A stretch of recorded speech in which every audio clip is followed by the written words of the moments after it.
نحمده ونصلي على رسوله الكريم اما بعد فقد قال الله تبارك وتعالى كما ورد في سورة الأحزاب اعوذ بالله من الشيطان الرجيم بسم الله الرحمن الرحيم يا أيها النبي إنا أرسلناك شاهدا ومبشرا ونذيرا وداعيا إلى الله بإذنه وسراجا منيرا وقال تبارك وتعالى كما ورد في سورة التوبة وسورة الفتح وسورة الصف هو الذي أرسل رسوله بالهدى ودين الحق ليظهره على الدين كله صدق الله العظيم رب اشرح لي صدري ويسر لي أمري واحلل عقدة من لساني يفقهوا قولي۔ معزز حاضرین اور محترم ناظرین، السلام علیکم ورحمۃ اللہ وبرکاتہ۔ اس سے قبل کی نشست میں ہم یہ دیکھ چکے ہیں کہ شہادت علی الناس یہ اصل میں کار رسالت کے لیے تعبیر ہے۔ حق کی گواہی دینا اپنے قول سے، پھر اپنے عمل میں اس کا نمونہ پیش کر دینا تاکہ حجت قائم ہو جائے کہ یہ کوئی ناممکن العمل بات نہیں ہے جس کا مطالبہ اللہ تعالیٰ فرما رہا ہے۔ پھر حضور کا خاص معاملہ یہ کہ آپ پر دین کی تکمیل ہو گئی، یعنی دین ایک مکمل نظام زندگی کی شکل میں کامل ہو گیا۔ تو اب ظاہر بات ہے کہ اب آپ کی طرف سے اتمام حجت اسی وقت ہو سکتی تھی جبکہ آپ اس پورے نظام زندگی کو عملاً قائم کر کے دکھاتے۔ اب یہاں غور کیجئے، کسی بھی نظام زندگی کو کسی معاشرے میں، کسی خطہ زمین میں نافذ اور قائم کرنا یہ اصل میں ایک انقلابی عمل ہے، اس لیے کہ خلا دنیا میں کہیں نہیں ہوتا، کوئی نہ کوئی نظام موجود ہوتا ہے۔ اگر کہیں بادشاہی نظام ہے اور آپ جمہوری نظام لانا چاہتے ہیں تو اس کے لیے انقلاب کی ضرورت ہے، ریولوشن کے بغیر تو نہیں ہوگا۔ اگر کہیں سرمایہ دارانہ نظام ہے لیکن آپ اشتراکی نظام لانا چاہتے ہیں تو ریولوشن از نیسیسری۔ نظام کو بدلنا ایک انقلابی عمل ہے، اور اس میں آپ کو معلوم ہے کہ دو قوتیں ایک دوسرے کے بالمقابل آتی ہیں۔ ایک وہ جو انقلاب کے نام لیوا ہوتے ہیں، ہم یہ نظام لانا چاہتے ہیں، ظاہر بات ہے کہ وہ ایگزسٹنگ سسٹم کو کہتے ہیں یہ غلط ہے، یہ ظالمانہ ہے، یہ ریپریسو ہے، یہ ایکسپلائٹیٹو ہے، یہ ڈسکریمنیٹنگ ہے۔ اس نظام کو غلط کہیں گے تبھی ایک انقلاب کی ضرورت محسوس ہوگی۔ جبکہ اس نظام کے اس وقت کے جو سربراہ ہوں گے وہ اسٹیٹس کو قائم رکھنا چاہتے ہیں، اس لیے کہ اس نظام کے ساتھ ان کے مفادات وابستہ ہیں۔ اب کہیں پر جاگیردارانی نظام ہے اور آپ وہاں چاہتے ہیں اشتراکی نظام لانا، تو کیا جاگیردار اسے گوارا کریں گے؟ کہیں بادشاہی نظام ہے، آپ وہاں جمہوری نظام لانا چاہتے ہیں تو کیا بادشاہ اور اس کا خاندان اسے برداشت کرے گا؟ لہذا تصادم ناگزیر ہے، ان دو قوتوں کے درمیان تصادم ہو کر رہتا ہے، اور اسی کا نام ایک انقلابی عمل ہے۔ تو یوں سمجھیے تمام انبیاء کرام میں اور تمام اللہ کے جو رسول گزرے ہیں دنیا میں، ان میں حضور کا امتیازی مقام یہ ہے کہ آپ کو ایک انقلابی جد و جہد کرنی تھی، پورا نظام قائم کرنا تھا، جس کے لیے کہ میں نے آج آیت پڑھی ہے، یہ اصل میں آیت کا ٹکڑا ہے، بڑا ٹکڑا ہے، جو 3 سورتوں میں بین ہی انہی الفاظ میں آیا ہے۔ سورہ توبہ میں، سورہ فتح میں، سورہ صف میں، هو الذی ارسل رسولہ بالہدی ودین الحق لِيُظْهِرَهُ عَلَى الدِّينِ كُلِّهِ۔ وہی ہے اللہ جس نے بھیجا اپنے رسول کو صلی اللہ علیہ وسلم الہدا، قرآن حکیم دے کر اور دین حق دے کر، سچا نظام، عادلانہ نظام۔ کس لیے بھیجا؟ تاکہ غالب کرے اسے تمام کے تمام نظام زندگی کے اوپر۔ یہ نوٹ کر لیجئے کہ یہ آیت حضور کے لیے 3 مرتبہ قرآن میں آ رہی ہے، کسی اور نبی کے لیے نہیں آئی، نہ حضرت نوح کے لیے، نہ حضرت ابراہیم کے لیے، نہ حضرت موسیٰ کے لیے، نہ حضرت عیسیٰ کے لیے۔ گویا کہ حضور کو جو رول اسائن ہوا وہ ایک ریولیوشنری رول تھا، اور اسی وجہ سے آپ کی پوری سیرت جو ہے در حقیقت وہ انقلابی جد و جہد کے مختلف مراحل ہیں. اور یہ بھی دنیا نے تسلیم کیا ہے کہ تاریخ کا عظیم ترین انقلاب، گمبھیر ترین انقلاب، موسٹ پروفاؤنڈ ریولوشن وہ تھا جو محمد عربی صلی اللہ علیہ وسلم نے نافذ کیا. اس کی گواہی دی ایم این رائے نے 1920 میں، ہسٹوریکل رول آف اسلام، اس کی کتاب آج بھی انڈیا میں چھپتی اور بکتی ہے. وہ کہتا ہے کہ جو عظیم انقلاب محمد نے برپا کیا تھا وہ تاریخ انسانی کا سب سے بڑا انقلاب ہے. اسی کی ایچ جی ویلز نے اسی کی شہادت دی. ڈاکٹر مائیکل ہارٹ نے آج سے کوئی 25 برس قبل دی 100 نامی کتاب جو لکھی، امریکہ میں چھپی مینہٹن میں، اور اس نے تاریخ انسانی کے عظیم ترین انسانوں کو پہلے 100 عظیم ترین انسان چن لیے جنہوں نے تاریخ کے رخ کو موڑا، پھر ان میں گریڈیشن کی. چنانچہ دی 100 کے ساتھ اس کتاب کا جو ذیلی عنوان ہے a selection and gradation of the 100 most influential personalities of human history, اور اس میں نمبر 1 پر لایا محمد الرسول اللہ صلی اللہ علیہ وسلم. اس انقلاب کے فلسفے کے حوالے سے آج فلسفہ شہادت کے دوسرے مرحلے کی میں بات کر رہا ہوں. ہم اس سے پہلے دیکھ چکے ہیں اس انقلاب کو برپا کرنے کے لیے سینکڑوں صحابہ نے جام شہادت نوش کیا. 70 صحابہ تو صرف غزوہ احد کے اندر شہید ہو گئے. 70 صحابہ کو ذبح کر دیا گیا، بلایا گیا تھا مبلغین اور معلمین کی حیثیت سے، اور دھوکہ دے کر انہیں ذبح کر دیا گیا. 250 سے اوپر صحابہ کرام نے جام شہادت نوش کیا ہے. تب وہ انقلاب برپا ہوا. جاء الحق وزهق الباطل ان الباطل كان زهوقا. اب انقلابی عمل کا ایک خاصہ ہے، اسے آج سمجھیے گا. تو شہادتوں کا ایک دوسرا دور جو شروع ہوا ہے، جس کے سب سے بڑے مظہر ہیں شہادت عمر فاروق رضی اللہ تعالی عنہ، شہادت عثمان غنی رضی اللہ تعالی عنہ، شہادت علی مرتضی رضی اللہ تعالی عنہ. 4 خلفائے راشدین میں سے 3 نے جام شہادت نوش کیا. اس شہادت کا پس منظر کیا تھا، اب اسے سمجھیے. ہر ریولوشن کا ایک خاصہ ہوتا ہے. یہ جو کشاکش ہو رہی ہوتی ہے انقلاب کے علمبرداروں میں اور داعیوں میں، اور اپنے نظام، قدیمی نظام کو ڈیفینڈ کرنے والوں میں، گارڈ اپ یور لائنس، تمہارے انٹرسٹ، تمہارے مفادات پر زد پڑ رہی ہے، اپنے نظام کی حفاظت کرو. یہ جو تصادم جب اس مرحلے کو پہنچ جائے کہ اس نظام کے حامی یہ محسوس کریں کہ اب ہماری پیش نہیں جا رہی، اب تو یہ انقلابی کامیاب ہو جائیں گے، ہم ان کو ریزسٹ نہیں کر سکتے، تو عام طور پر ایک حربہ وہ یہ استعمال کرتے ہیں، فی الحال اب دبک جاؤ، کونوں کھجروں میں بیٹھ جاؤ، بلکہ بظاہر ان میں شامل ہو جاؤ، اور پھر انتظار کرو کسی اپروپریٹ مرحلے پر پھر انقلاب لائیں گے. اس کا نام ہوتا ہے کاؤنٹر ریولوشنری موومنٹس. چنانچہ یہی ہوا ہے. جزیرہ نما عرب میں محمد الرسول اللہ صلی اللہ علیہ وسلم نے کفار کو، مشرکین کو شکست فاش دی. یہودی بھی جتنے آباد تھے انہیں بھی شکستیں دی. 3 قبیلے جو مدینے میں تھے وہ نکال دیے گئے.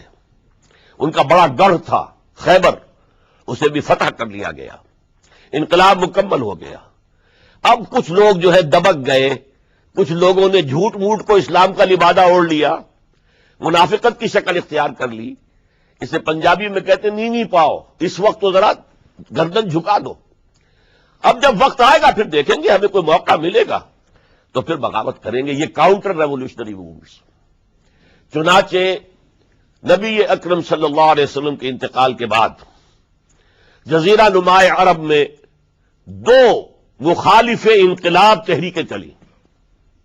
نمبر 1، کچھ مدعیان نبوت سامنے آ گئے، ہم بھی نبی ہیں، مسیلمہ کذاب ہے، طلیحہ ہے، بے شمار 6، 7، 8 بہت سے لوگ ان کو ماننے والے ہو گئے. اور اسی طریقے سے بہت سے لوگوں نے کہا کہ ہم زکوٰۃ نہیں دیں گے، حکومت کو نہیں دیں گے، ہم زکوٰۃ خود اپنی خرچ کریں گے اپنے غریبوں پر. یہ دو چیلنج تھے نظام خلافت کے لیے۔ اس کے اس پس منظر کو ذہن میں رکھیے، عرب میں کبھی کوئی مرکزی حکومت تھی ہی نہیں، لہذا وہ لوگ عادی نہیں تھے۔ اگر کوئی حکومت پہلے ہوتی تو کوئی ٹیکس ہوتے، پہلے کوئی عادی ہوتے، وہ تو وہاں پر تو کوئی نظام تھا ہی نہیں۔ انہیں زکوٰۃ بہت بھاری لگ رہی تھی، ہم سے یہ لیا جا رہا ہے، ہماری آمدنی کا ایک حصہ، یہ بہت انہیں کھل رہا تھا، شاخ گزر رہا تھا۔ اسی طریقے سے عرب کی صورت یہ تھی کہ پورا ملک تقسیم تھا، قبائلی، اور ہر قبیلے کا سردار گویا کہ اپنے علاقے کا وہ بے تاج بادشاہ تھا۔ جیسے آپ کو معلوم ہے افغانستان میں طالبان کے آنے سے پہلے وار لارڈز مختلف علاقوں کے اندر انہوں نے پھاٹک لگا لیے، اپنے علاقے بنا لیے، ہر ایک اپنی جگہ پر، میں خود یہاں کا مالک ہوں، ایک مختار ہوں۔ اور اب طالبان کے خاتمے کے بعد دوبارہ وہی صورت پیدا ہو گئی، امن و امان ختم ہو چکا ہے، وار لارڈز ہیں، ان کے اپنے علاقے ہیں۔ تو ان کے لیے ظاہر بات ہے کہ وہ دبک تو گئے تھے جب ان کی پیش نہیں جا رہی تھی، جب وہ مجبور ہو گئے تھے، انہوں نے اطاعت قبول کر لی تھی۔ اسی لیے ان کے بارے میں سورہ حجرات میں فرمایا گیا، قالت الاعراب آمنا، یہ بدو کہہ رہے ہیں ہم ایمان لے آئے۔ قل، اے نبی ان سے کہہ دیجئے، لم تؤمنوا، تم ایمان نہیں لائے ہو، ولکن قولوا اسلمنا، یوں کہو کہ ہم نے اطاعت قبول کر لی ہے، ہم اسلام لے آئے ہیں۔ ولما يدخل الايمان في قلوبكم، ابھی تک ایمان تمہارے دلوں میں داخل نہیں ہوا۔ یہ سب کا معاملہ نہیں تھا، لیکن اکثر کا معاملہ تھا۔ ان میں مومنین صادقین بھی تھے، لیکن اکثر کا معاملہ یہ تھا۔ یہی وجہ ہے، دیکھیے جیسے قرآن مجید کی صورت نازل ہوئی تھی تکمیل انقلاب کے بعد، اذا جاء نصر اللہ والفتح ورأيت الناس يدخلون في دین اللہ افواجا، جب اللہ تعالیٰ کی نصرت اور مدد آ گئی اور فتح حاصل ہو گئی، اور حضور کو اور صحابہ کو جزیرہ نماء عرب کے اندر غلبہ حاصل ہو گیا، اب لوگ فوج در فوج آ رہے ہیں، اطاعت قبول کر رہے ہیں، دائرہ اسلام میں داخل ہو رہے ہیں۔ لیکن نوٹ کیجئے، حضور کے انتقال کے بعد جو یہ دو کاؤنٹر ریولوشنری موومنٹس اٹھیں، ایک جھوٹے مدعیان نبوت اور ایک منکرین زکوٰۃ، ان کے نتیجے میں تقریباً تو پورا عرب مرتد ہو گیا۔ یخرجون من دین اللہ افواجا، اب فوج در فوج وہ اللہ کے دین سے نکل گئے، یہاں تک کہ اسلام صرف ملک حجاز، تھوڑا سا علاقہ، اس کے بھی بڑے شہروں تک محدود رہ گیا۔ یہ خطرناک صورتحال تھی جس سے کہ حضرت ابو بکر صدیق رضی اللہ تعالیٰ عنہ کو سابقہ پیش آیا۔ وہ اگرچہ ایک بڑے نحیف الجسم، بڑے رقیق القلب انسان تھے، بہت رحیم اور شفیق، حضور کی شخصیت کا عکس کامل تھے۔ جیسے حضور کی طبیعت میں نرمی، رقت، شفقت، رحمت، ایسے ہی ان، لیکن جب ذمہ داری کا بوجھ آیا ہے، چیلنج آیا ہے تاریخ کا، اس وقت معلوم ہوا کہ ان کی تو شخصیت آہمی ہے، بڑی قوی، بہت مضبوط، ان کا عزم، ان کی ہمت، ان کا استقلال، ان کا اللہ پر توکل۔ اس موقع پر میں آپ کو بتاتا ہوں، بہت سے لوگوں نے مشورہ دیا تھا کہ مصلحت کا تقاضا ہے کہ کئی محاذ نہ کھولیے بیک وقت، مسلمانوں کے دل پہلے ہی زخمی ہیں حضور کے انتقال کی وجہ سے۔ پھر حضور نے ایک جیش اسامہ تیار کیا تھا، ہم نے چاہا تھا کہ آپ اسے روک دیں، آپ نے کہا نہیں، جو لشکر حضور نے تیار کیا ابو بکر اسے نہیں روکے گا، وہ گیا۔ پھر جو مدعیان نبوت ہوئے وہ تو یقیناً کافر ہو گئے، لہذا ان سے بھی قتال کرنا پڑے گا۔ کم سے کم منکرین زکوٰۃ کے ضمن میں نرمی کیجیے۔ انہوں نے کفر نہیں کیا، کلمہ شہادت پڑھتے ہیں، نماز کا انکار نہیں کیا، زکوٰۃ کا بھی انکار نہیں کیا، یہ کہا کہ ہم آپ کو نہیں دیں گے، اپنی زکوٰۃ جمع کریں گے، اپنے ہی غریبوں میں تقسیم کر دیں گے۔ لیکن حضرت ابو بکر اور یہاں تک کہ حضرت عمر نے مشورہ دیا کہ مصلحت کا تقاضا ہے کہ مانعین زکوٰۃ کے ساتھ نرمی کی جائے۔ حضرت ابو بکر نے فرمایا، عمر تم ایام جاہلیت میں تو بڑے سخت تھے، بڑے مضبوط تھے، بہت طاقتور تھے، خدا کی قسم اگر یہ زکوٰۃ میں حضور کے زمانے میں اونٹ کے ساتھ اونٹ کو باندھنے والی رسی بھی دیتے تھے اور اب اگر یہ کہیں گے کہ اونٹ لے جاؤ رسی نہیں دیں گے تب بھی میں قتال کروں گا، اس لیے کہ ایبدل الدین وانا حی، کیا دین میں ترمیم کر دی جائے گی جبکہ میں زندہ ہوں؟ ابو بکر کے جیتے جی یہ نہیں ہو سکتا۔ لہذا ہم دیکھتے ہیں تاریخ کے اندر، چونکہ صدیقیت بہت اعلیٰ مقام ہے، نبوت کے بعد کا درجہ صدیقین، پھر شہداء، پھر صالحین، اور یہ ہے صدیق اکبر، افضل البشر بعد الانبیاء بالتحقیق، ابو بکر صدیق۔ سال 1.5 سال کے اندر دونوں فتنوں کی سرکوبی کر دی گئی، کنسولیڈیٹ ہو گیا انقلاب دوبارہ، اس میں ہزاروں صحابہ کرام کی جانیں گئی ہیں۔ ایک جنگ یمامہ مشہور ہے، مسیلمہ کذاب کے خلاف 500 حفاظ اس جنگ میں شہید ہو گئے۔ تشویش ہو گئی کہ اگر حفاظ جو ہے اس طرح شہید ہو گئے تو کہیں قرآن گم نہ ہو جائے، ضائع نہ ہو جائے، کتابی شکل میں تو تھا ہی نہیں، وہ تو سینوں میں محفوظ تھا۔ اس لیے تجویز پیش کی گئی کہ اب اسے کتابی شکل میں، جیسے ایک کتاب 2 جلد کے گتوں کے مابین ہوتی ہے، مابین دفتین مرتب کر دیا جائے، تب یہ کام کیا گیا۔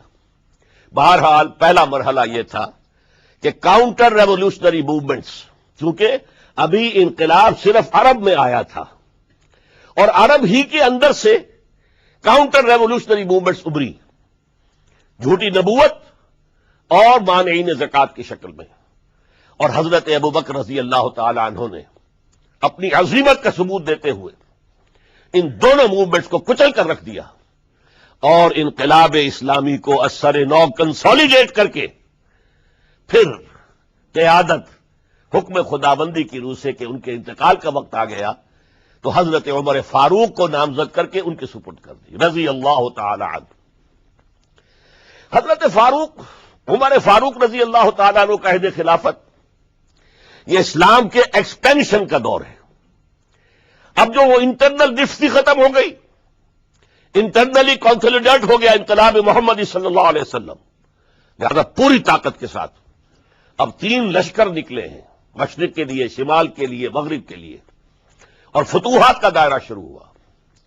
10 برس حضرت عمر رضی اللہ تعالیٰ عنہ کے خلافت کے وہ ہیں، نوٹ کیجئے، جس میں ایک سلطنت 2 سپر پاورز اس وقت کی تھی، کئی 100 سال سے چلی آ رہی تھی، 2 سپر پاورز، اور دونوں جزیرہ نمائے عرب کے سر پر بیٹھی ہوئی تھی۔ سلطنت ایران، عراق سے ہو کر سلطنت ایران، کہ خسرو کے زمانے سے، ذوالقرنین کے زمانے سے عظیم مملکت تھی، سپر پاور۔ دوسری طرف سلطنت روما، دی رومن امپائر، 3 بر اعظموں کو محیط تھی۔ رومن امپائر پورا شمالی افریقہ اس کے تحت تھا، پورا مغربی ایشیا اس کے تحت تھا، شام اس کے تحت تھا، ترکی اس کے تحت تھا، اور یورپ کا سارا مشرقی علاقہ اس کے تحت تھا۔ رومن امپائر، آپ کو معلوم ہے حضرت عمر کے زمانے میں رضی اللہ تعالی عنہ سلطنت کسریٰ کے تو پرخچے اڑ گئے، نام ختم ہو گیا، وجود نہ رہا عظیم سلطنت کسریٰ۔ حالانکہ آپ کے علم میں ہوگا ان کا بڑا شاندار ماضی تھا، کہ خسرو اور قباد، بڑے بڑے یہ کیانی کہلاتے ہیں، یہ کیان جو ہے یہ بڑی عظیم ایک یوں سمجھیے کہ خاندان تھا بادشاہوں کا، لیکن یہ کہ وہ پوری سلطنت کسریٰ ختم ہو گئی۔ کیوں؟ اس نے حضور کے نامہ مبارک کو چاک کیا تھا، اور حضور نے فرما دیا تھا صلی اللہ علیہ وسلم، خسرو نے میرا خط نہیں چاک کیا، اپنی سلطنت چاک کر دی، اور واقعتاً سلطنت کسریٰ جو ہے ختم ہو گئے، نام و نشان ختم ہو گیا۔ دوسری طرف سلطنت روما تھی، عیسائیوں کے ساتھ، چونکہ وہ تھی کرسچین، عیسائیوں کے ساتھ حضور کے زمانے میں کوئی براہ راست تصادم نہیں ہوا تھا، سارا تصادم ہوا تھا یا مشرکین عرب سے اور یا یہودیوں سے۔ عیسائی جو ہے عربین پیننسولا میں تھے ہی نہیں، یمن کے علاقے میں کچھ تھے لیکن ان کی کوئی حیثیت نہیں تھی، لہذا کوئی کنفرنٹیشن نہیں ہوئی۔ دوسرے عیسائیوں میں ابھی اہل علم موجود تھے، جیسے آپ کو معلوم ہے نجاشی بادشاہ کیسے ایمان لے آیا، اس نے حضرت عیسیٰ کے بارے میں پوچھا، حضرت جعفر طیار رضی اللہ تعالیٰ عنہ نے سورہ مریم کی آیات پڑھ کر سنائی، اور اس نے کہا بے نہیں جو ان آیات میں تم نے پڑھا ہے عیسیٰ کی حقیقت اس سے تن کے برابر بھی زیادہ نہیں ہے۔ اسی طرح ہرقل نے جب اس کو حضور کا نامہ مبارک پہنچا، اس نے جو بھی پیغامبر آئے تھے ایلچی، ان کا اکرام کیا، احترام کیا۔ وہ عالم تھا، جان گیا کہ یہ نبی آخر الزماں ہے، چاہتا تھا کہ میں ایمان لے آؤں، بشرطے کہ میرے سارے درباری سپہ سالار بھی ایمان لے آئیں۔ جیسے کہ سن 300 عیسوی میں پوری رومن امپائر نے عیسائیت اختیار کی تھی، اس سے پہلے وہ بت پرست تھے۔ 300 عیسوی میں سلطنت روما کا جو ایمپرر تھا وہ ایمان لے آیا حضرت عیسیٰ پر۔ اس وقت تک ظاہر بات ہے اسلام حضرت عیسیٰ کا دین تھا، حضور تو ابھی آئے نہیں، حضور کے آنے میں تو ابھی 300 برس باقی ہیں۔ وہ عیسائی ہو گیا، پوری مملکت عیسائی ہو گئی، تو وہ نظام جو تھا حکومت کا برقرار رہا، انٹیکٹ رہا۔ ہرقل یہ چاہتا تھا کہ اسی طرح میری پوری سلطنت ایمان لے آئے تو میری حکومت برقرار رہے، لیکن یہ کہ اس کے جو درباری تھے اور اس کے بڑے بڑے جو سپہ سالار اور جرنیل تھے انہوں نے ریجیکٹ کر دیا، اور یہ بادشاہت کی بیڑی اس کے پاؤں میں پڑی رہ گئی۔ ایمان تو نہیں لایا لیکن پہچان گیا تھا حضور کو صلی اللہ علیہ وسلم۔ اور اس سلطنت روما سے پھر آپ کو معلوم ہونا چاہیے کہ مسلمانوں نے اس کی 3 ٹانگوں میں سے 2 ٹانگیں توڑ دی، پورے شمالی افریقہ سے نکال باہر کیا، پورے مغربی ایشیا سے، یہ شام اور ترکی کا علاقہ اناطولیہ نکال دیا، اور اس کی سلطنت محدود رہ گئی یورپ کے اندر۔ تو یہ عظیم کام ہوئے ہیں حضرت عمر رضی اللہ تعالی عنہ کے عہد میں۔ اب سوچئے اس عظیم ریولوشن کا بھی کوئی کاؤنٹر ریولوشن ہونا چاہیے تھا کہ نہیں؟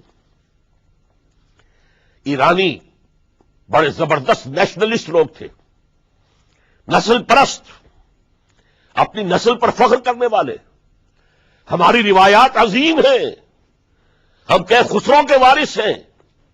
اور آپ کو معلوم ہے کہ آخری جو بادشاہ تھا رضا شاہ پہلوی، وہ چاہتا تھا کہ خسرو کے دور کی عظمت اور سطوت کو دوبارہ لے آئے۔ 2500 سالہ جشن اس نے منایا تھا، وہ چاہتا تھا وہی شان میری ہو جائے جو خسرو کی تھی۔ یہ جو ان کے اندر نیشنلزم تھا، جب ان کی سلطنت کے پرچے اڑ گئے حضرت عمر رضی اللہ تعالیٰ عنہ کے ہاتھوں، تو ان کے دلوں میں حضرت عمر کی دشمنی، وہ خون کے پیاسے ہو گئے عمر کے رضی اللہ تعالی عنہ۔ میں یہاں آپ کو ذرا ایک حوالہ دے دوں، فردوسی نے جو شاہ نامہ لکھا، حالانکہ وہ مسلمان تھے لیکن چونکہ پرانے ایرانی ذہن کی عکاسی کر رہے تھے، تو انہوں نے جب کہ عرب فوجیں آئی ہیں تو اس نے ایران کا جو اپنے اوپر فخر تھا اس کی ترجمانی کرتے ہوئے لکھا ہے، زشیر شتر خوردن و سوسمار عرب را بجائیست آیت قرار کہ تختے کیارا کنند آرزو تفو برتو ہے چرخ کردہ تفو، کہ یہ عرب اونٹنیوں کا دودھ پینے والے، گوہ کھانے والے، یہ گوہ ایک بڑی سی چھپکلی کا جیسا جانور ہوتا ہے جو صحرا کے اندر ہوتا ہے، اور وہ اپنا ایک گھر بنا کر رہتا ہے، اسے کھاتے تھے یہ۔ تو یہ گوہ کھانے والے، اونٹنیوں کا دودھ پینے والے عرب، آج ان کی یہ جرت، یہ جسارت، یہ ہمت کہ تخت کیاں کنند آرزو، کہ وہ آج آرزو کر رہے ہیں کہ سلطنت کا تخت جو ہے وہ ہمیں مل جائے۔ تفو برتو اے چرخ گرداں تفو، تف ہے تجھ پر اے گردش کرنے والے آسمان، تف ہے تجھ پر۔ لہذا اب کاؤنٹر ریولیوشنری موومنٹس آئی ہے، حضرت عمر کی شہادت اس کا نتیجہ ہے۔ ہرمزان ایک جرنیل تھا اور اس کے جنگی جرائم اتنے شدید تھے ایرانی کے کہ واجب القتل تھا۔ وہ گرفتار ہو کر حضرت عمر کے سامنے پیش کیا گیا۔ حضرت عمر نے فرمایا یہ واجب القتل ہے، اس کی گردن اڑا دی جائے۔ اس کی چالاکی دیکھیے، اس نے کہا امیر المومنین، اے مسلمانوں کے امیر عمر رضی اللہ تعالی عنہ، مجھے ذرا پانی پلوا دیجیے۔ حضرت عمر نے فرمایا پانی لا دو۔ ایک کٹورے میں پانی دے دیا گیا، پھر کہا دیکھیے امیر المومنین، مجھے ضمانت دیجیے کہ جب تک میں یہ پانی پی نہ لوں مجھے قتل نہیں کریں گے۔ فرمایا ہاں ہاں تم پانی پی لو، جب تک یہ پانی تم نہیں پیو گے ہم قتل نہیں کریں گے۔ اس نے وہ کٹورا پھینک دیا، نہ اب میں یہ پانی پی سکتا ہوں نہ آپ مجھے قتل کر سکتے ہیں، کیونکہ آپ کا ہے یہ کہ جب تک میں یہ پانی نہیں پیوں گا آپ مجھے قتل نہیں کریں گے۔ اس ہیلے سے جان بچا گیا۔ پھر اس شخص نے ابو لولو فیروز ایک غلام تھا، اسے اس کام کے لیے تیار کیا۔ حضرت مغیرہ ابن شعبہ کا غلام تھا وہ، اور حضرت مغیرہ نے اس سے روزانہ کی ایک اجرت کہ تم کام کرو، مجھے صرف 7 آنے روزانہ دے دیا کرو۔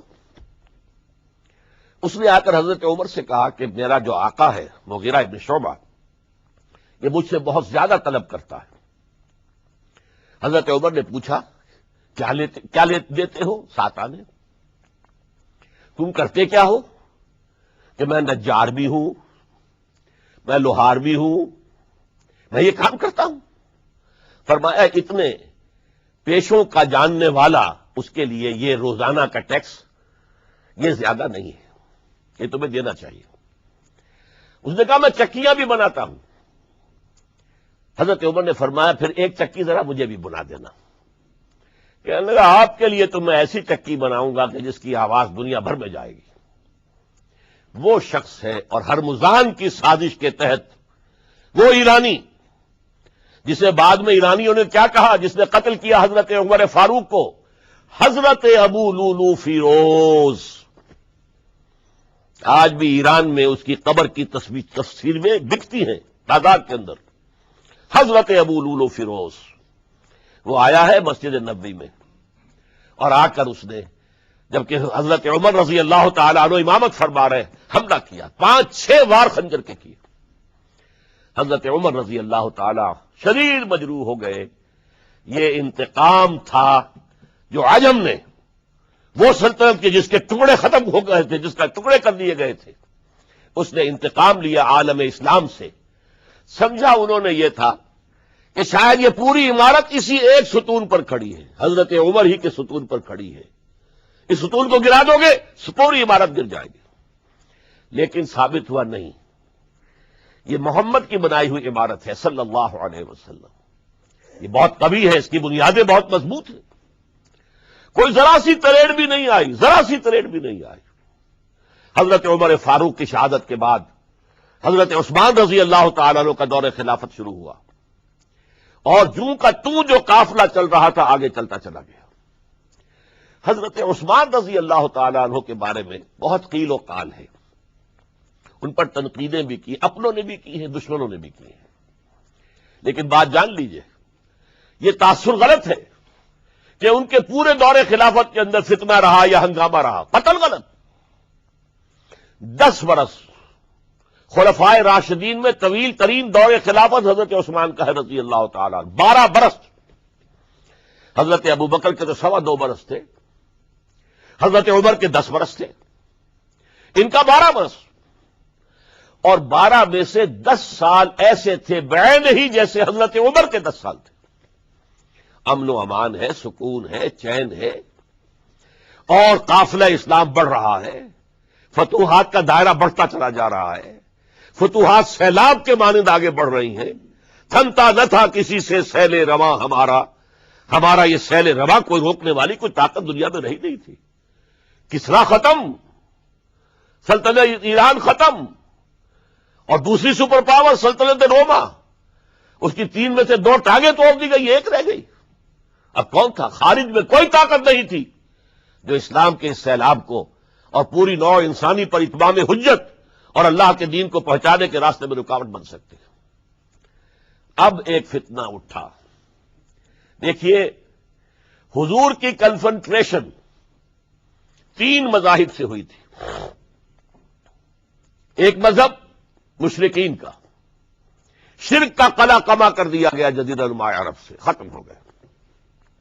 انہوں نے کاؤنٹر ریولوشنری موومنٹس اٹھائیں حضرت ابو بکر کے زمانے میں، ان کو کرش کر دیا حضرت ابو بکر صدیق رضی اللہ تعالیٰ عنہ، چاہے ہزاروں صحابہ شہید ہوئے۔ اس کے بعد دوسری طاقت کون تھی مذہبی؟ یہودی۔ یہود کے 3 قبیلے مدینے میں آباد تھے، بنو قینقاع، بنو قریظہ، بنو نذیر۔ 2 کو مدینے سے نکال دیا گیا ان کی بدعہدی کی وجہ سے، حالانکہ حضور نے مدینہ تشریف لاتے ہی ان سے معاہدے کر لیے تھے. ان کا میثاق مدینہ یہ در حقیقت ایک پیکٹ تھا جوائنٹ ڈیفنس آف مدینہ کا. مدینہ پر اگر کوئی حملہ کرے گا، اور ظاہر بات ہے کہ ایک امکان تھا کہ مکے والے آ کر حملہ کریں، مشرکین مکہ، لیکن مدینہ کا ہم تحفظ کریں گے مل کر مسلمان اور یہودی. لیکن انہوں نے ہر موقع پر وعدہ خلافی کی. پہلے بنو قینقاع نکالے گئے، پھر بنو نذیر نکالے گئے. غزوہ احزاب کے موقع پر بدترین جو ہے بدعہدی بنو قریظہ نے کی، اور ان کو بڑی سخت سزا دی گئی، کیونکہ انہوں نے خود کہا تھا کہ ہمارا فیصلہ سعد ابن معاذ رضی اللہ تعالی عنہ جو فیصلہ کر دیں گے وہ ہمارے حلیف ہے، جو فیصلہ کر دیں گے ہمیں قبول ہوگا. اور حضرت سعد نے تورات کے حکم کے مطابق فیصلہ کیا کہ ان کے جتنے جوان ہیں وہ قتل کر دیے جائیں گے. بڑی سخت سزا تھی کہ جو دی گئی ہے، اس میں کوئی شک نہیں. پھر ان کا اڈا تھا بہت بڑا خیبر میں، وہ نکال دیا گیا، وہاں سے انہیں نکالا گیا. اس کے اوپر مسلمانوں نے قبضہ کیا. جیسا کہ میں نے عرض کیا، عیسائیوں سے کوئی کنفرنٹیشن نہیں ہوئی تھی، لیکن ان دو کے ساتھ ایک مشرکین عرب کا خاتمہ ہوا اور ایک جزیرہ نما عرب سے یہودیوں کا خاتمہ ہوا. لہذا ان کے اندر جلن تھی، انتقام کی آگ تھی. سب سے بڑا تو حسد تھا کہ 2000 سال سے نبوت اور رسالت ہمارے پاس تھی.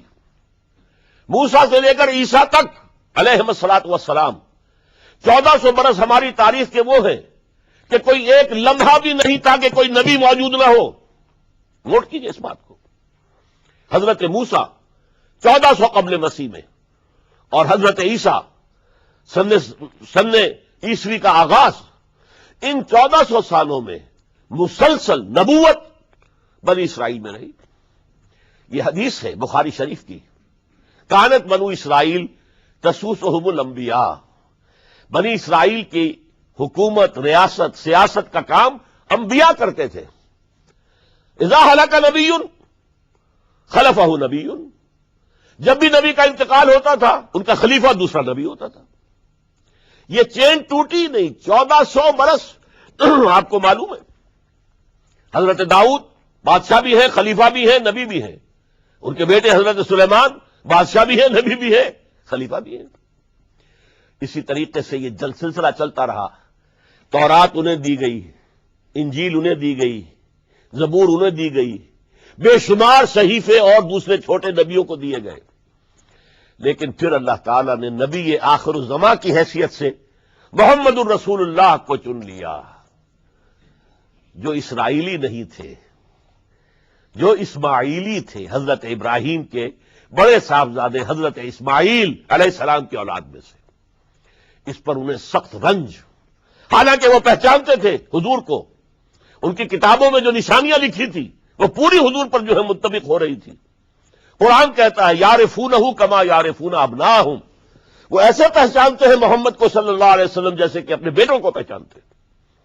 لیکن انہوں نے نہیں مانا. بدترین دشمن، حسد کی آگ میں جلنے والے، اور آج تک وہی معاملہ ہے. ان کی نیچر تبدیل نہیں ہوئی ہے. اب جو کچھ قیامت صغریٰ آنے والی ہے مڈل ایسٹ میں، عراق پر حملے کے بعد جو کچھ ہوگا، اس سب کی سازش کس نے کی ہے؟ یہود نے. یہ ساری اسرائیلی سازش ہے. بہرحال یہ علیحدہ بات ہو جائے گی. اب انتقام یہودیوں کا آیا. یہودیوں کو یہ معلوم تھا ہم تعداد میں اتنے کم ہیں اور ڈسپرسڈ ہیں. سن 70 عیسوی میں ایک رومن جنرل ٹائٹس، اس نے حملہ کر کے یروشلم بیت المقدس کی اینٹ سے اینٹ بجائی. 1,33,000 یہودی ایک دن میں قتل کیے. اور ان کا سیکنڈ ٹیمپل جو تھا، جو حضرت سلیمان نے بنایا تھا، معبد، عبادت گاہ، ہم تو اسے مسجد کہیں گے، مسجد اقصی، لیکن انہوں نے اسے کہا ہیکل، ٹیمپل. اس کو گرا دیا تھا نبوکڈنضر نے 587 عیسوی میں. دوبارہ انہوں نے بنایا، اسے ٹائٹس نے گرا دیا. وہ آج تک گرا پڑا ہوا ہے، آج تک. صرف ایک دیوار اس کی سلامت ہے جسے وہ ویلنگ وال کہتے ہیں، وہاں جا کر ماتم کرتے ہیں، روتے ہیں، پیٹتے ہیں. اور اس کو اس وقت سے نکال دیا گیا یہودیوں کو، نکل جاؤ فلسطین سے، بھاگ جاؤ یہاں سے، دفع ہو جاؤ. لہذا وہ ڈسپرس ہو گئے. کوئی یورپ چلے گئے، کوئی روس چلے گئے، کوئی ہندوستان چلے گئے، کوئی افریقہ کے ممالک میں چلے گئے، کچھ ایران میں آ گئے. یہ سب اس کو وہ کہتے ہیں ڈایاسپورا، ہمارا وہ دور جس میں ہم دنیا میں منتشر تھے. جب پوری دنیا میں منتشر تھے تو ظاہر بات ہے کسی فوجی مہم کے ذریعے سے مسلمانوں سے انتقام لینا ممکن نہیں تھا، لیکن انتقام لیا ایک ایسی سازش کے ذریعے سے، ایک ایسا فتنۃ الکبریٰ برپا کیا ہے جس کا کہ میں ابھی آپ سے اندازہ کرتا ہوں، جس کے نتیجے میں حضرت عثمان رضی اللہ تعالی عنہ شہید ہوئے. اس کو یوں سمجھیے کہ حضور کے دور میں جن لوگوں نے شہادتیں پیش کی انہوں نے اسلام کو قائم کرنے کے لیے شہادتیں دی. اب دور خلافت راشدہ میں جو شہادتیں پیش کی گئیں وہ اسلام کو قائم رکھنے کے لیے، جو عمارت بن گئی ہے اب گرنے نہ پائے، اسے دشمن گرا نہ دے، اس ڈیفنس کے اندر، اس تحفظ کے اندر جانے دی، ہزاروں نے دی. چنانچہ ایک یہودی عبداللہ ابن سبا، یمن کا رہنے والا، اسلام کا لبادہ اوڑھ کر آتا ہے منافق بن کر، حالات کا جائزہ لیتا ہے، کہاں پانی مرتا ہے، کس طریقے سے میں ان میں انتشار پیدا کر سکتا ہوں، کس طریقے سے مسلمانوں کو آپس میں لڑا سکتا ہوں. اس نے آ کر، دیکھیے تاریخ کے اندر اس سے پہلے بھی ہوا تھا، حضرت عیسیٰ کے دین، اصل دین کو ختم کرنے والے سینٹ پال، جب تک حضرت مسیح دنیا میں تھے سینٹ پال بدترین دشمن تھا حضرت عیسیٰ کا. لیکن جب حضرت عیسیٰ کو اٹھا لیا گیا رفع سماوی کے بعد، وہ عیسائیت کا لبادہ اوڑھ کر آ گیا. مجھے عیسیٰ کی زیارت ہوئی ہے، میں ان پر ایمان لے آیا ہوں، اور اس کے بعد حضرت عیسیٰ کے دین کو ختم کر کے رکھ دیا، توحید کو تثلیث میں بدل دیا.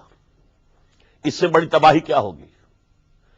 اور حضرت عیسیٰ کہہ کر گئے تھے کہ میں صرف بنی اسرائیل کے گھرانے کی کھوئی ہوئی بھیڑوں کی تلاش میں آیا ہوں.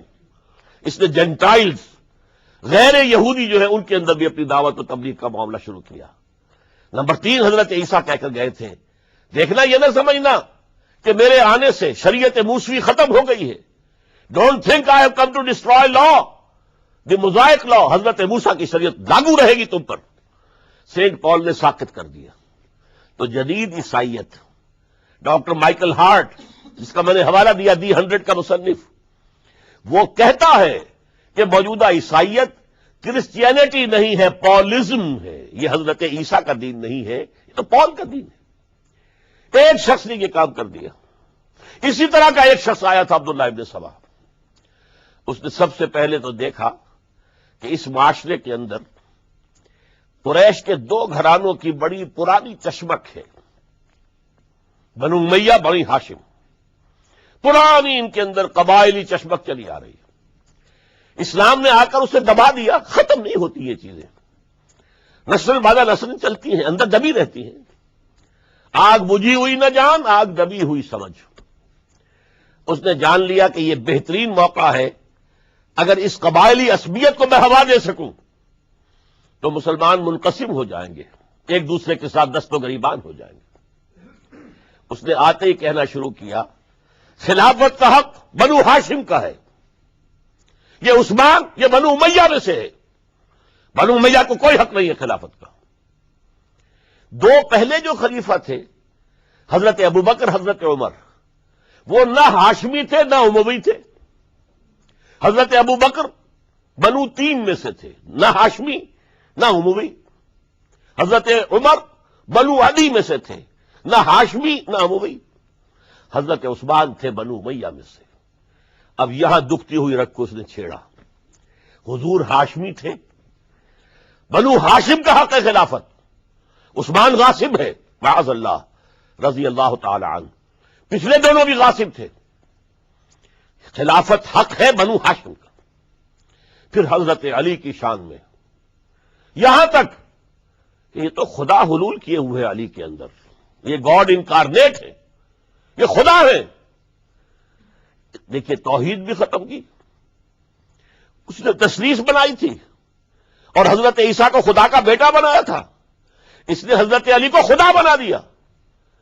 اور آپ کو معلوم ہونا چاہیے آج بھی نصیری شیعہ دنیا میں موجود ہیں جو حضرت علی کو خدا کہتے ہیں. دی گاڈ انکارنیٹ، کہ اللہ جو ہے حلول کر گیا تھا حضرت علی کے اندر رضی اللہ تعالیٰ عنہ، معاذ اللہ ثم معاذ اللہ ثم معاذ اللہ۔ پھر اس نے ایک طریقہ اختیار کیا، حضرت عثمان پر تنقیدیں شروع کی، حضرت عثمان کے گورنرز کے خلاف جھوٹے الزامات لگانے شروع کیے، اڈے بنا لیے بصرہ میں، کوفہ میں، مصر میں، اور وہاں بصرے میں کوفے کے امیر کے خلاف اس نے یہ کر دیا، اس نے یہ کر دیا، اس نے خیانت کی، اس نے فلاں کیا، بیت المال پہ ڈاکہ ڈالا، اور کوفے میں بصرہ کے امیر کے خلاف، شام میں دمشق میں مصر کے گورنر کے خلاف، اور مصر میں جا کر شام کے گورنر کے خلاف، اور ہر جگہ حضرت عثمان رضی اللہ تعالیٰ عنہ کے خلاف۔ اب آپ کو معلوم ہے اس دنیا میں تو اطلاعات بھی نہیں پہنچتی تھی آسانی سے، کئی دن میں جا کر، کئی ہفتوں میں جا کر تو خط پہنچتے تھے، کوئی ٹیلی فون نہیں، کوئی تار نہیں، کوئی بے تار برقی نہیں، کچھ بھی تو نہیں، وائرلیس نہیں، کچھ نہیں، لہذا یہ فتنہ بڑھتا رہا اندر ہی اندر، اور پھر ہر جگہ سے بلوائی، وہ جو سبائی کہنا چاہیے، وہ مدینے میں آ گئے، گھیرا کر لیا اور مطالبہ کیا کہ حضرت عثمان مستعفی ہو جائیں، خلافت چھوڑ دیں۔ حضرت عثمان نے کہا تمہارے کہنے سے میں نہیں چھوڑ سکتا۔ ان پر جب الزامات لگائے گئے انہوں نے ہر الزام کی صفائی پیش کر دی۔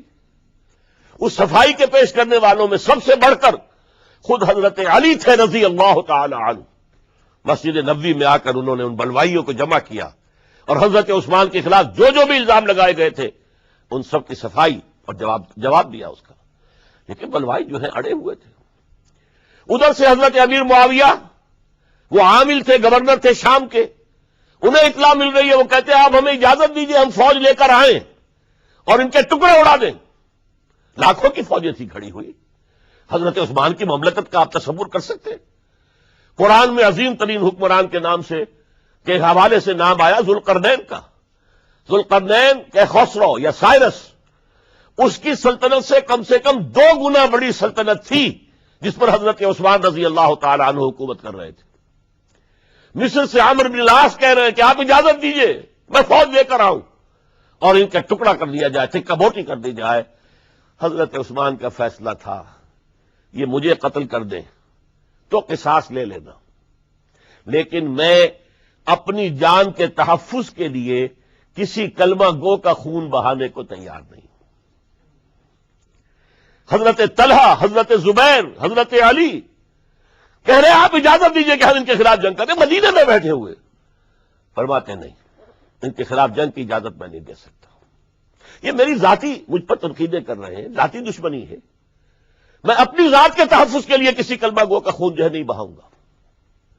لاکھوں کی فوجیں موجود تھیں، لیکن حضرت عثمان نے یہ طے کیا میں اپنی جان کے تحفظ کے لیے میں نہیں ہاتھ اٹھاؤں گا، میں کسی اور کو اجازت نہیں دوں گا کہ ان کے خلاف جنگ کرے۔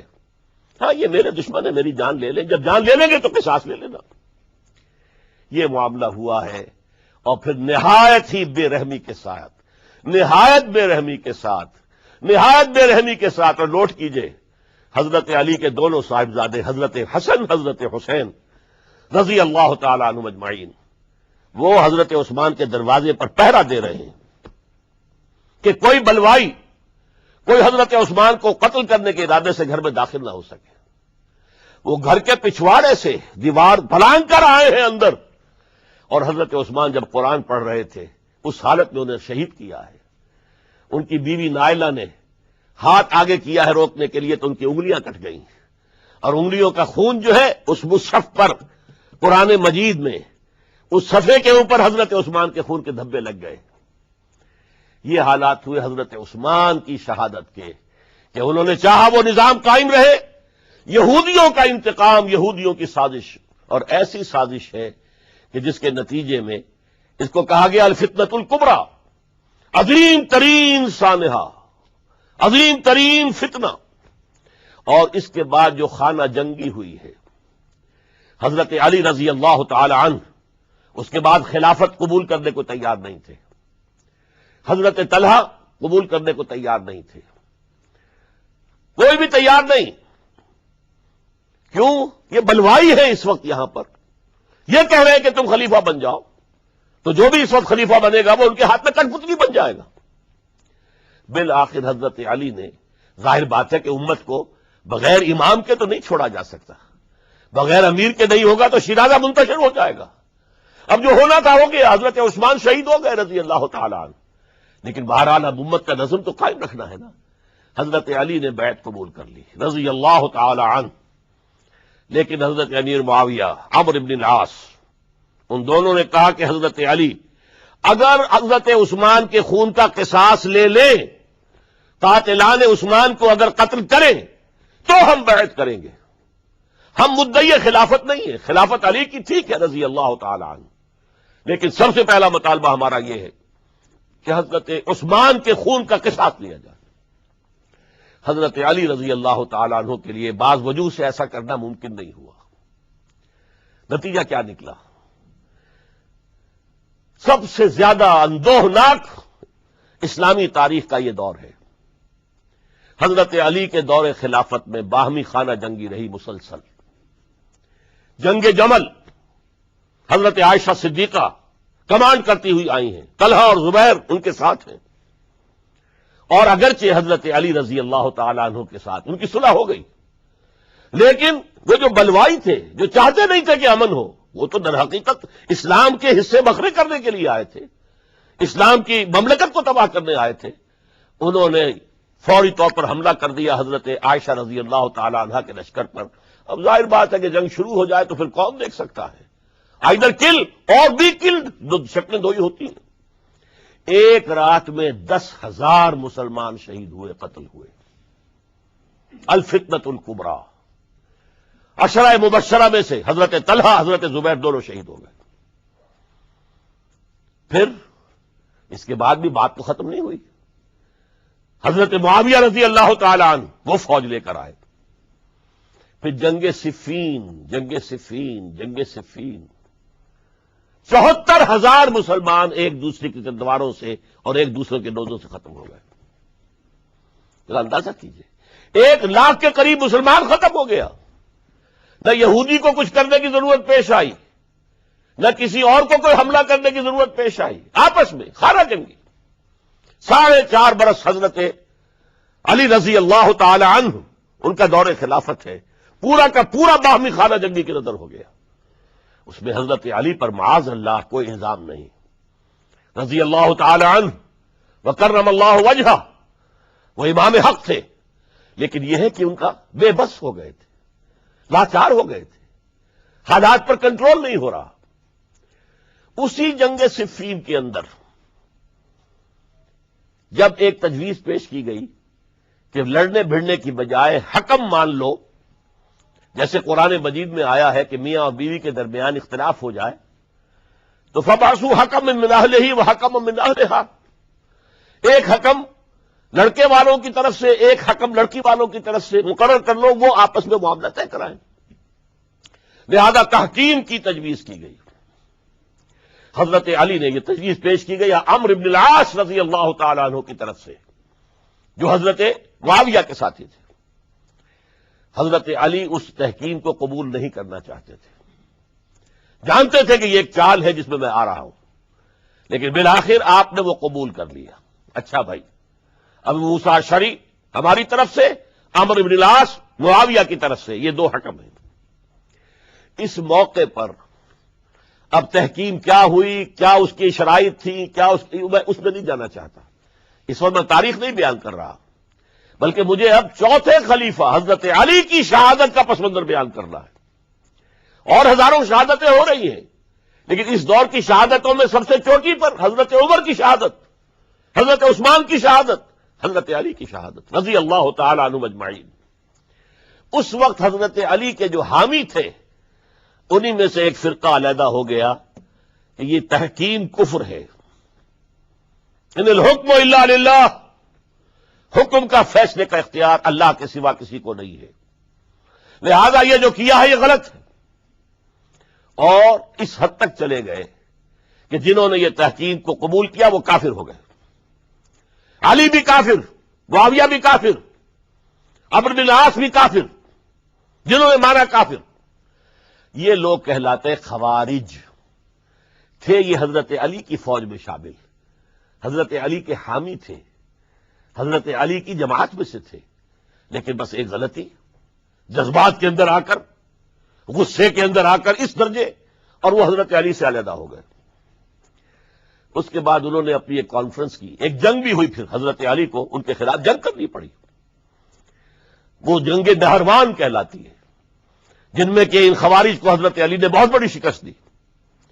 پھر انہوں نے کانفرنس کی آپس میں بیٹھ کر کہ علی کو یا معاویہ کو فوجی شکست دینا تو ہمارے لیے ممکن نہیں ہے، ایسے کرو کہ ان تینوں کو قتل کر دو، علی کو بھی قتل کر دو رضی اللہ تعالی عنہ، معاویہ کو بھی قتل کر دو رضی اللہ تعالی عنہ، عمرو بن العاص کو بھی قتل کر دو، تاکہ اس کے بعد مسلمان اپنا کوئی خلیفہ چن لیں گے۔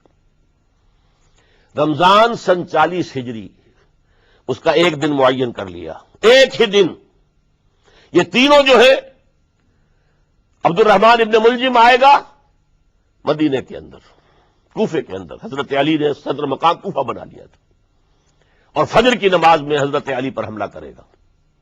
ایک دوسرا شخص عمرو بن العاص پر جا کر حملہ کرے گا اسی دن اسی وقت۔ ایک تیسرا شخص وہ امیر معاویہ کے اوپر حملہ کرے گا۔ عمرو بن العاص اس روز مسجد میں آئے ہی نہیں، ان کی جگہ کوئی اور شخص جو نماز پڑھا رہے تھے وہ شہید کر دیے گئے۔ حضرت معاویہ پر جو حملہ ہوا وہ اوچھا پڑا وار، وہ جلدی تندرست ہو گئے۔ حضرت علی ابھی وہ گھر سے نکل کر مسجد کی طرف جا رہے تھے، ابن ملجم نے ایک اور ساتھی اپنے ساتھ لے کر حملے کیے ہیں، شدید زخمی کر دیا۔ حضرت علی نے آواز دی، کچھ لوگ آئے، ایک ساتھی تو دوڑ گیا اور ابن ملجم جو ہے وہ پکڑ لیا گیا۔ پھر کسی اور نے نماز پڑھائی، اور حضرت علی رضی اللہ تعالی عنہ نے وصیت کر دی کہ اگر میرا انتقال ہو جائے تو اس ابن ملجم سے قصاص لے لینا، نہ ہو تو پھر میں خود اس کا فیصلہ کروں گا۔ لیکن حضرت علی رضی اللہ تعالی عنہ بھی شہید ہو گئے۔ یہ شہادتیں میں نے کس کیٹیگری میں ڈالی ہیں، ہسٹوریکل بیک گراؤنڈ کیا ہے اس کو سمجھیے۔ ایک شہادتیں وہ تھیں جو دور نبوی میں ہوئی اللہ کے دین کو قائم کرنے کے لیے۔ سورہ شورى کی آیت ہے، شرع لکم من الدین ما وصى به نوحا والذی اوحینا الیک وما اوحینا به ابراہیم وموسیٰ وعیسیٰ ان اقیموا الدین، دین کو قائم کرو۔ اور میں اس کا ترجمہ کیا کرتا ہوں وضاحت کرتے ہوئے، دین قائم نہیں ہے تو قائم کرو، قائم ہے تو قائم رکھو۔ اس کو گرانے کے لیے شیطانی قوتیں تو پورا زور لگائیں گی۔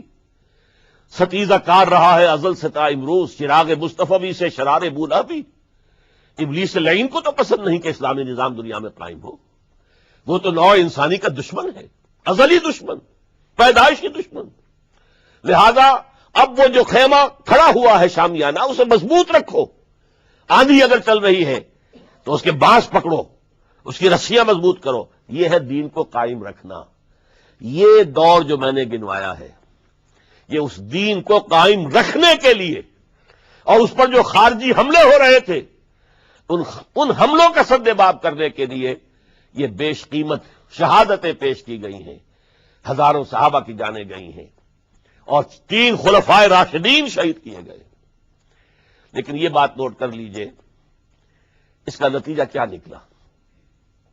وہ جو ہمارا سیلاب جا رہا تھا عالمی سطح پر، محمد کے دین کو آگے سے آگے پہنچاؤ، جو حضور خطبہ حجت الوداع میں کہہ کر گئے تھے، میں نے تم پر حجت قائم کر دی، اب تمہیں حجت قائم کرنی ہے پوری نوع انسانی پر۔ لہذا فلیبلغ الشاہد الغائب، اب جو بھی یہاں موجود ہیں ان کا فرض ہے کہ پہنچائیں ان کو جو یہاں موجود نہیں ہے۔ یہ اسی کے لیے تو یہ فوجیں نکلی تھیں، اللہ کے دین کو قائم کرنے کے لیے، ورنہ شہادت ہے مطلوب و مقصود مومن، نہ مال غنیمت نہ کشور کشائی۔ یہ ابو بکر ہوں، عثمان ہوں، علی ہوں، عمر ہوں، یہ تو درویش تھے، انہوں نے کوئی محل نہیں بنائے، چٹائیوں پر بیٹھتے تھے، پیون لگے ہوئے کپڑے پہنتے تھے، ان کی خوراک عام مسلمان سے زیادہ بہتر نہیں تھی بلکہ ان سے کمتر رہتی تھی، ادنا درجے کے مسلمان تھے۔ لیکن یہ ہے کہ یہ جو سیلاب جا رہا تھا اسلام کا، انٹرنل سیبوٹاج کے ذریعے سے اس کے اندر طاقت جو تھی وہ روک دی گئی۔ آپ دیکھتے ہیں، سنتے ہوں گے، اگر کوئی انکلائن ہو، چڑھائی ہو، اور ٹرک جو ہے لوڈڈ ہے، چل رہا ہے، زور لگا لگا کے انجن جو ہے گوں گوں گوں کر کے چل رہا ہے. اگر خدا نہ خواستہ انجن بند ہو جائے ایک دفعہ، اسے کہتے ہیں موشن ٹوٹ گیا. اب یہ ڈرائیور جانتا اس کی جان پر بن گئی. اب اس کو دوبارہ سٹارٹ کرنا آسان کام نہیں ہے. تو اسلامی سیلاب کا کہ جس کے بارے میں کیفیت یہ تھی کہ تھمتا نہ تھا کسی سے سیل رواں ہمارا سیل رواں روکنے والا کون رہ گیا تھا؟ سلطنت کسریٰ ختم ہو چکی تھی، سلطنت روما کی 2 ٹانگیں ٹوٹ چکی تھی. اس کو روکا ہے یہودی سازش نے انٹرنل سیبوٹاج کے ذریعے. 1 لاکھ مسلمان تو ایک دوسرے کی تلواروں سے ہی مارے گئے. خلافت راشدہ کا یہ نظام یہ پھر ایک سیڑھی نیچے اتر گیا. اس کے بعد دور بنو امیہ شروع ہوا ہے. عارضی سا حصہ یہ ہے کہ حضرت علی سے کہا گیا کہ ہم آپ کے بیٹے حضرت حسن کے ہاتھ پر بیٹھ